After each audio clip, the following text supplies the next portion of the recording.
r/Nosleep. Posted by u/reflector collector. Something mysterious happened to me on the farm when I was a teenager. Part 1. Long ago in the not-so-far-away land of rural Illinois, my grandparents owned a farm. It was where I spent the majority of my time growing up. From teetering around the strawberry patch as a toddler, to exploring the vast woods into my late teens, the farm was pretty much my second home. And I loved it to pieces. When my folks would drop me off for the week so they could go on their awesome adult vacations, I was usually pretty bummed. But I would quickly bounce back, and one of my folks would have to drag me away from the pond or out of the machine shed when they'd come to pick me up.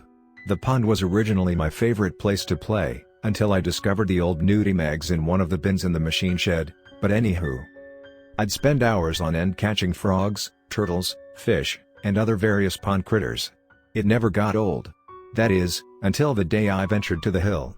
As I understood, the previous owner of the farm used the low ground beyond the hill as a trash dump. According to Grandpa, it was just a bunch of shit and junk and I didn't need to be going through it. I had never been that far out on my own, but you know teens and how their curiosity will eventually get the better of them. On a particularly hot afternoon during the dreaded dog days of summer, I finally caved into that curiosity. Chores were done, I had been fishing for hours with nary a nibble. There wasn't a turtle in sight, the frogs were too jumpy, more than normal, and to top it all off, I was just unusually out of character bored.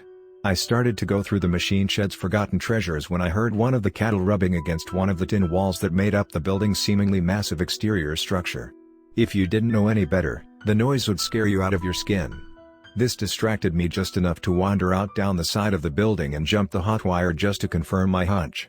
Like I said, I was bored. Upon seeing the culprit, a common cow, I was once again bored. I kept on my path to the pasture behind the machine shed. There were a few rogue apple trees back there and every once in a while you could find a good one the horses couldn't reach. Ha! What A&O? One down low, I exclaimed, immediately beckoning Grandma's moose of a horse we ate. You're losing your touch, bud, I laughed, as he almost bowled me over to get to it. Fine, I'll just climb up and get that one. That's when I saw it. Off in the distance up on the hill. The dump site. Vilp. Looks like I have my afternoon planned yet. Come on, man. Wyatt wasn't having it. His face pretty much said, yeah, you're on your own, dude. Which should have been a dead giveaway. Curiosity killed the cat. So off I headed for the dump. I didn't exactly know what to expect, considering Grandpa had made it a point to tell me on multiple accounts that I didn't need to be there. I will admit, my heart raced a little as I approached the newfound territory. A small cluster of gnarled hedge trees greeted me as I broke the hill. They seemed out of place, and ominously loomed over me as if to say you should turn back. The eerie feeling quickly faded as I looked down upon the lowland and its glorious bounty of badass junk. We're talking everything from vintage appliances, antique bottles, broken motor scooters. The works. Other than contracting a bad case of tetanus, I couldn't see why I wasn't supposed to be here. After digging through several piles of junk, I started to accumulate a few treasures. An old machete, a cast-iron toy truck, a few neat-looking bottles from the Great Depression. I was having such a ball at my new spot. I was darting and digging all over the place like a madman. Anyone who's familiar with some of the farmland in central Illinois BFE knows that it is very soft and sandy. That's when I found it. Thunk, I'd hit something pretty hard. What was it? Treasure? Possibly an old car? I couldn't wait to see. I started digging away at the sandy soil with the worn-out machete until I had uncovered the top of what appeared to be a very old trunk. Not a car, but I'll take it. I continued to dig around the trunk for what seemed like an eternity until the whole thing was exposed. It was made of heavy iron and oak and looked to be in pretty good condition for being what must have been centuries old. The lock was tattered and appeared to have been shot with a gun at one point in time. Well, if a gun can't open it, how the hell am I ever going to get inside? I said to myself, sulking. I started looking around for things I could open it with, but nothing seemed to fit the bill. After a while I got pissed and began wailing on it with the machete. What happened next is nothing short of embarrassing. The last thing I remember is the machete bouncing off of the chest and knocking me out cold. Like I said, embarrassing. When I came to, it was almost dark. And much to my horror, the trunk and machete had both vanished, leaving only the hole where it had once rested. Figuring they might be worried, I hightailed it back to the house just in time for Grandpa to step out the back and ask what I'd been up to. No way I could tell him I was out at the dump, even though I was dying to share my findings with someone other than those creepy hedge trees. "Oh, I was just out behind the machine shed feeding Wyatt some apples," I said, as nonchalant as a teenager could. "Feeding Wyatt apples? Eh? Uh-oh. Busted. Well, I just got so bored and I'm just teasing Buckshot." Phew. Close one. He always had some goofy little nickname for me. Buckshot. Pissant. Shitass. Jake. Slick. The list goes on. He turned around, lowered his head, and looked over his glasses at me. This was his serious face. "Hey now Slick, I want you to listen to me," he said, calm yet firmly. Grandpa always knew how to talk to me. As far back as I can remember, he never really treated me like a kid. He was always pretty straight with me, which was why I probably should have listened to him this time. "Old Gramps ain't a dummy. I know you get bored sitting around here with us old people. You wanna go off looking for new things and have fun." Hell, Grandpa was a kid too, if you can believe that. I felt bad for disobeying, and he knew he had me. Like the man said, Grandpa ain't no dummy. "Did you go up over the hill?" he asked, sounding even more concerned. "Yes," I sighed, feeling like utter shit, "but nothing happened. I didn't tear anything up. All I did was look at junk, I promise." He shook his head in disappointment. "It's not the junk, son, it's just not a good place for a young man to be, you hear?" I wanted to ask why, but I felt that may produce the same answer in a different context. "Yes sir. Good man. Now let's see what Granny's got for supper, shall we?" All night I tried to wrap my brain around what on earth Grandpa meant by not a good place to be. Like something unimaginably bad happens there. And the trunk? Where had it gone off to? Had I just imagined the whole thing? But what was in it? Maybe a second look would shed some light on the subject. I just couldn't get caught. That night I had a strange dream about the hill and the creepy trees. I dreamt that I was lying below the trees, looking up through their snarling branches. The thicket separated the daylight into small fragments. The longer I stared, the smaller the pieces got, until I was surrounded by total darkness. The faint breeze carried a hint of smoke that accompanies a good campfire. Upon smelling the smoke, I stood up only to see flames off in the distance. There appeared to be a few shadowy figures sitting next to the fire. Although I was a good ways away, I could make out every word they were saying. They were discussing hunting, wildlife, livestock, and the DNR releasing timber wolves to help control the local deer population. Before I knew it, I found myself standing by the figures. They welcomed me to join their conversation and share the warmth of their fire. They seemed very kind and reminded me of a family, really. No sooner than we got acquainted, I woke up. I can't really describe the way I felt when I awoke from that strangely vivid dream, but I can assure you a part of me wasn't quite the same. I headed downstairs to find Grandma frying eggs and Grandpa eating the paper at the kitchen table. "Hey Slick, Granny's frying bacon and eggs, so you better eat." Breakfast smelt amazing. But I couldn't help but wonder if there was any truth to what the figures in my dream had said. "Grandpa, is it true that DNR released timber wolves to help thin out the deer?" It got unearthly quiet. "Where the hell did you hear that?" He snapped to attention. I couldn't very well tell him about my dream, he'd think I was on drugs. I heard some farmers talking about it in the Dairy Queen the other day." "Ah, Dairy Queen. Totally believable. Wolves?"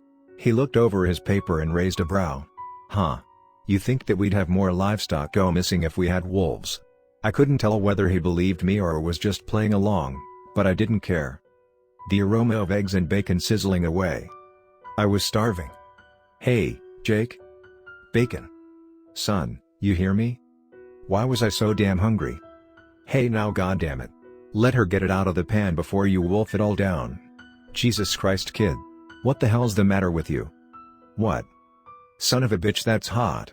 Ow. F you. Whack." Granny didn't like swearing at the table.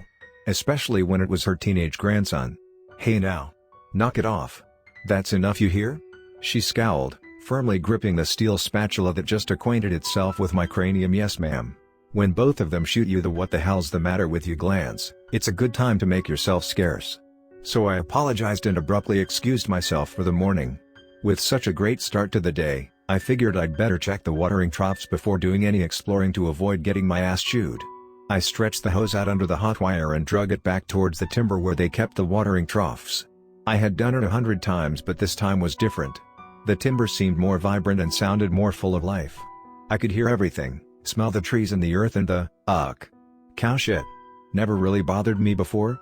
Weird. The breeze carried an aroma of something different as well. A smell that was strange and familiar at the same time, if that makes sense. I glanced up from my watering to see where it was coming from, as if it were someone's voice calling out to me. I scanned the horizon out along the west timber line and followed it to the edge of the drive. I couldn't prepare myself for what I was about to see. Standing at the edge of the drive between the pond and the tree line was a full-grown timber wolf. It was massive. I had to adjust my eyes to make sure it wasn't just one of the neighbor's cats that got loose. No. That was a real live timber wolf.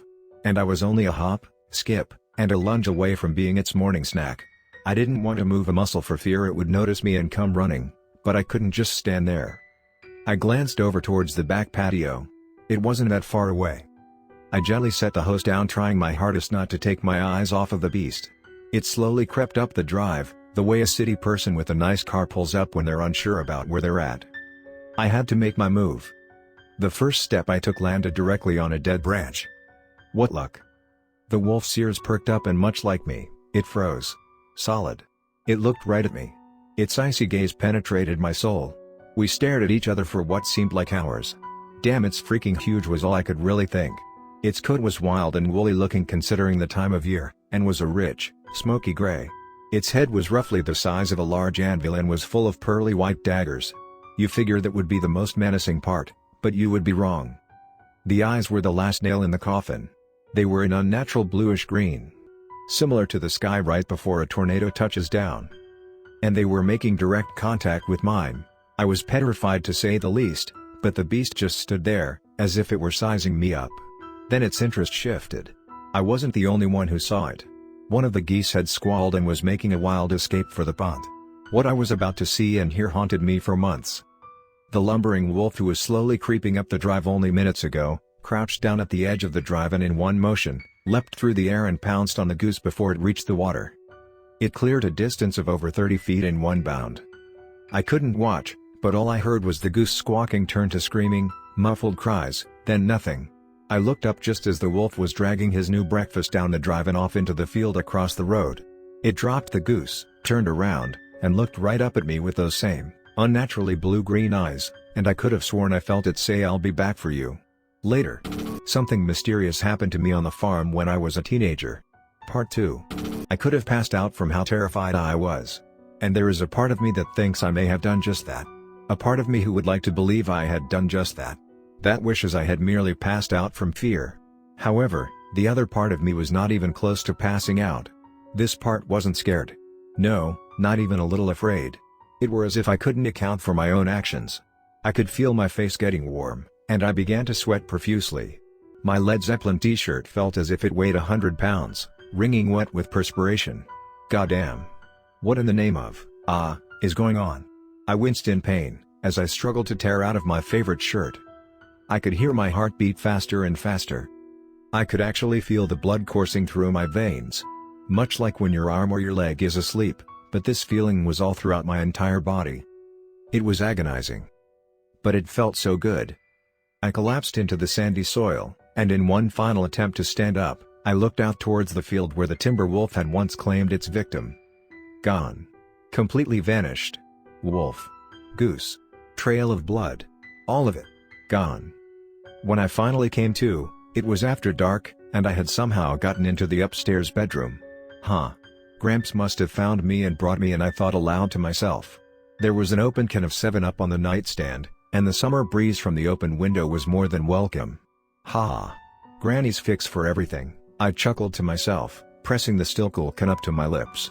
I guzzled what was left, laid back down, and tried to recall just what in the hell happened. About that time a knock came at the bedroom door. Hey. It was Grandma. Yeah? I stammered. You okay? I brought you a 7-Up. Did you drink it? Her voice, apologetic and concerning. Yes, thank you. You're welcome, Grandma's sorry she beat you with the spatula this morning. It's all right. I'm sorry I got carried away, I said, still racking my brain as to why I did so in the first place. You're fine, don't worry about it. Just want to make sure you're all right. You just rest up, you hear? Yes ma'am. I followed her advice and fell back to sleep. That night I had another strange dream involving the figures and the campfire. They were up beyond the hill, and the few of them appeared to be gathered around something. I hung back a ways and watched for a moment as they leaned in over the object. The light of the fire gave a soft glow. Just enough to let me identify the object that held their interest. It was the old trunk.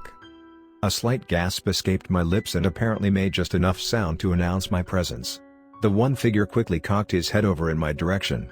"Looks like our new visitor is back," he said with a grin, as the rest of the group turned their focus on me and away from the trunk. I didn't mean to intrude," I said meekly. "No trouble at all, young blood." A greeting came from behind a hedge tree, quickly followed by a stunning woman.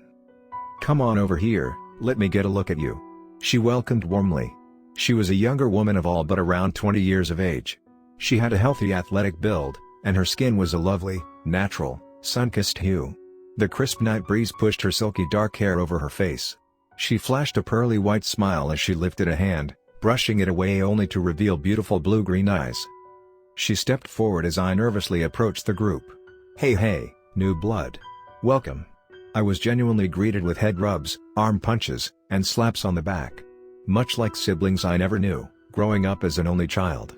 The glow of the fire illuminated the trunk's ornate ironwork, and its rich wood grain resembled tiger's eye flickering in the firelight. I couldn't take my eyes off of it. "My name's Ilya," she said, holding out her hand. I took her hand without question. Without giving a second thought. She led me over to the trunk. "Since you found it, I assume you knew all along," she said, bearing that same astonishingly wide smile. From the trunk, I could hear it. Plain as day. A heartbeat.